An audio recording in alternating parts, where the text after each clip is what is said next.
All right, hi folks.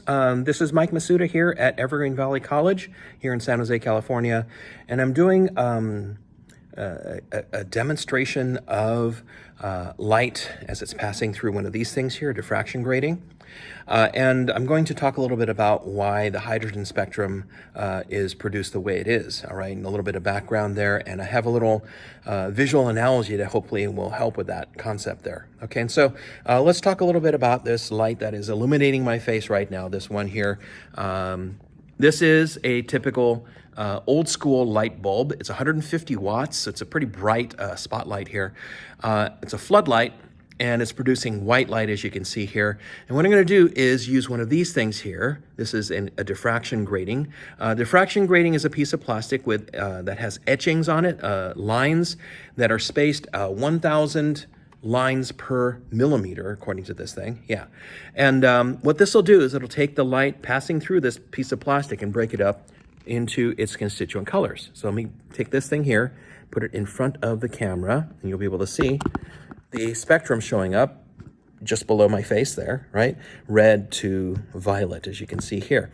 That's the spectrum produced by this light. And the question is, why does it produce these colors here?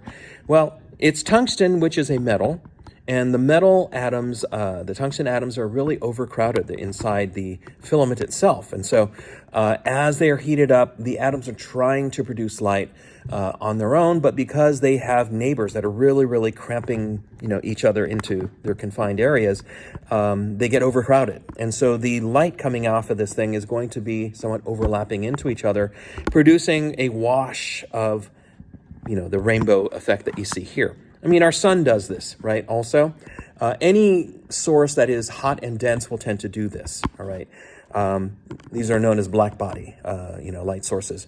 Anyways, let me take this off of here, and we'll go over to the other light source. Let me go ahead and walk over there. Let me turn this off, all right, and go over here.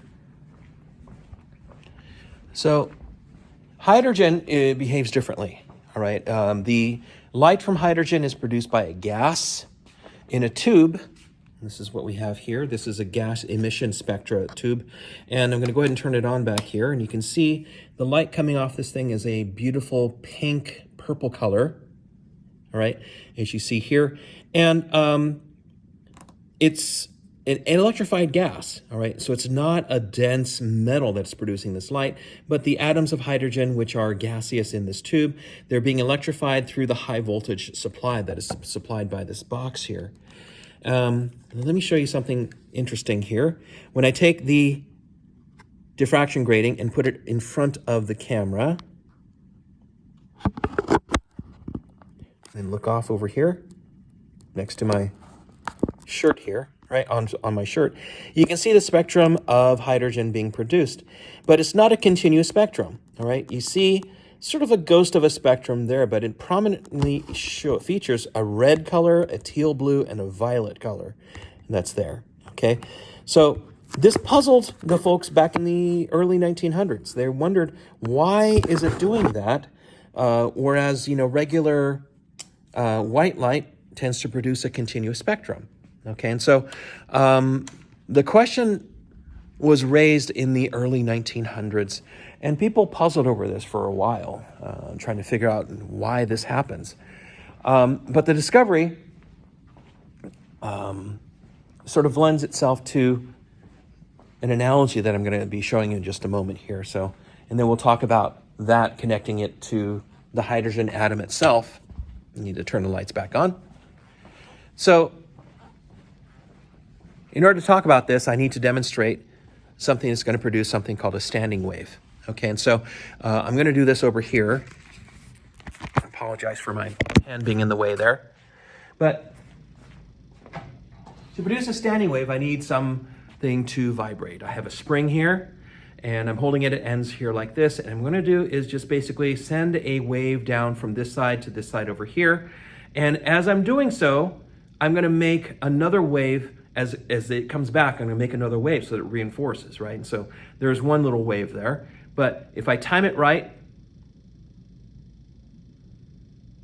we get a standing wave, all right? It doesn't look like much, all right? But this is a standing wave. And you can see there's one hump in the center there, right, that vibrates maximally. And then at the ends, it doesn't vibrate that much at all, right? So this is the lowest possible standing wave you can have in here. Now, if I take this and double this thing called frequency, so 1, 2, 3, 4, 1, 2, 3, 4, 1, 2, 3, 4, 1, 2, 3, 4, look what happens. Okay, so I double the frequency and we end up with 2 humps there. And somewhere where my nose is, you can see that it doesn't vibrate up and down that much at all. Okay, so this is another standing wave with a higher, amount of energy. Okay, it requires more energy from my hands to be able to bob this up and down like this over here. All right, now if I'm clever, I might be able to get 3. There. Okay, so there's another standing wave with 3 humps, right? And if I'm able to do 4, I'll probably get exhausted. There's 4. Okay, so, but the thing is, I have to vibrate this thing at those exact frequencies in order to produce 1, 2, 3, or 4 humps, all right? Any random frequency in between is not gonna do that. It won't allow it, okay? You can't get 1.5 humps if both ends here are being held like this, or 2 3/4 humps. It's not allowed, okay? So the geometry of this thing here, the shape of this thing, the length of this thing affects how many humps you can have in here and all that stuff, what frequency is required for those, right? And so you just keep that in mind as we go on here. Take this off of here and connect this back on. So I'm going to show you something here that is going to sort of help connect the ideas of the standing wave concept with the hydrogen atom. Okay, so it turns out hydrogen has one electron on the outside of the atom that's basically moving around, forming a cloud around the proton, which is the nucleus of the atom itself, right? And so the nucleus is there in the center, and the electron is basically whizzing around on the outside, forming a cloud, all right, around the nucleus. So the analogy associated with the standing wave concept basically comes about when you have not a linear spring, but rather something that looks like this. Okay, so I have up here an electromechanical driver, which is basically like a speaker, but instead of a speaker cone, I have this little piston here that moves up and down very rapidly, and that is controlled by an electrical signal generated by this thing down here. It's a frequency generator, sorry, and I can adjust the frequency here, okay, using this knob.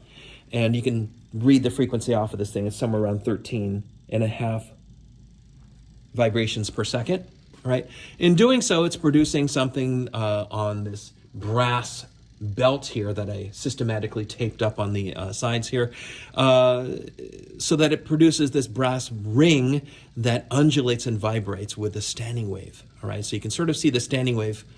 It almost looks like it's moving in slow motion here. It's actually moving much faster, but the camera frame rate of my iPhone is comparable to whatever this thing is vibrating at, so it tends to look like it's sort of like moving very slowly. But I'm going to turn it down now from here. Oh, by the way, so you take a look. There are regions here that are moving maximally. You say you have a hump here.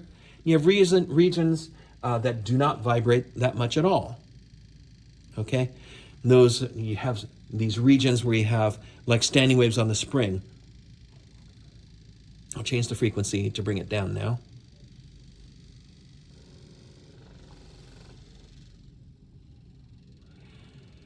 So the number of standing waves or humps in the system, it changes as I bring it down, but it doesn't happen for all frequencies. It happens only at certain frequencies that I pick out using the frequency generator. All right, so now there's another one here somewhere. So here you get a place where it's not vibrating so much, and over here you're vibrating a lot, over here you're vibrating a lot, okay? And so going around this, you can count the number of humps there are in the system. It'll be less than what I had started off with, okay? And I can bring this down even lower if I wanted to. It's kind of erratic right now, but it'll get calm at some point. There's another one.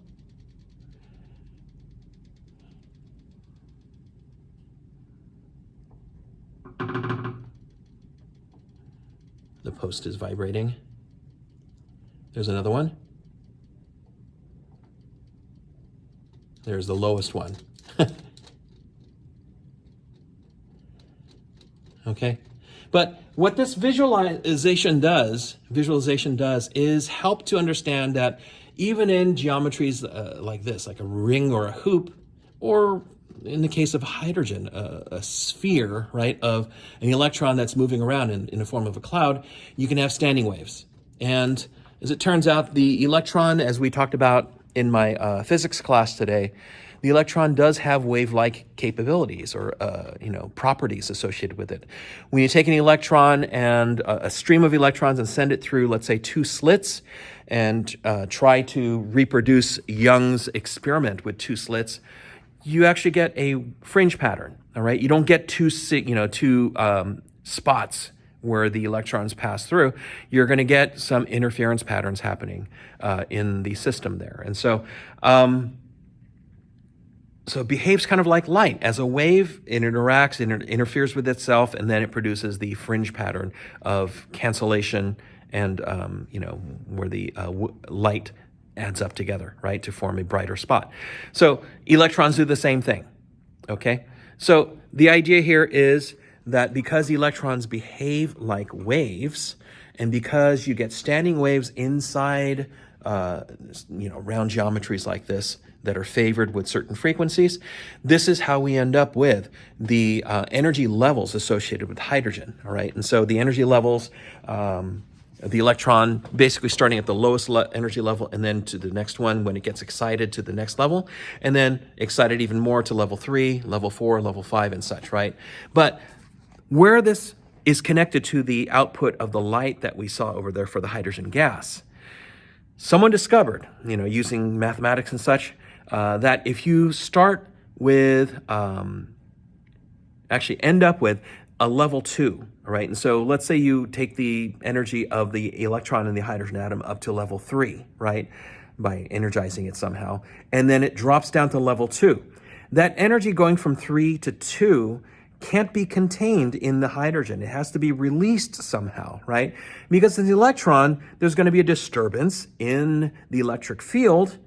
And as it does so, it produces a ripple, right, of electric field that moves outwards and away from the atom at the speed of light, which is what we call a photon, which is basically a packet of light. Now, specifically going from level 3 to level 2, as it turns out, has a wavelength that is exactly 656.3 nanometers, which is that red color, all right, that we saw over there, okay? And when it jumps from 4 to 2, so standing wave, energy level 4, down to 2, it produces that teal blue color that we saw over there, all right? And going from 5 to 2, that violet line that we saw there, all right? Now, how do we know this? Well, we've done the calculations, apparently. In my physics class, we do the calculations to figure out, using the geometry of the hydrogen atom, figuring out what the orbits are as the electron is moving around, what forces are needed there to balance, the proton and the electron in terms of electric forces, because they are attracted to each other. And then equating that to something called the centripetal force, which is basically the force associated with things going around in a circular path. What keeps it in a circular path is the centripetal force. So you set them equal to each other, and what plops out is a formula, all right, that basically calculates for, let's say, energy level 1, energy level 2, 3, 4, and such. When you jump from one level to another, let's say from 3 to 2, or 4 to 2, or 5 to 2, you end up with an output of a wavelength. All right, a wavelength, which is really cool. We're able to calculate the wavelength output, and it turns out it's exactly the wavelength that we see coming off of the spectra of that thing. We have these things called spectrometers. We can measure the wavelength of those outputs of that hydrogen gas very precisely. And yes, it is 656.3 nanometers as we find it in the lab, using a spectrometer, and then calculating it out using Niels Bohr and his formula for this thing, using the centripetal force and the Coulombic force and all that other stuff. We're able to get the same number, all right? Same numbers, right, for the different energy levels and the output that we get. And so that's how Niels Bohr was able to figure out why hydrogen produces only those colors. It's because of the geometry of the hydrogen atom and the standing waves of the energy levels that are inside the hydrogen atom itself. And this is what, the model here that I used, this thing here, was trying to replicate in terms of the standing waves and the available energy that the standing waves can be produced.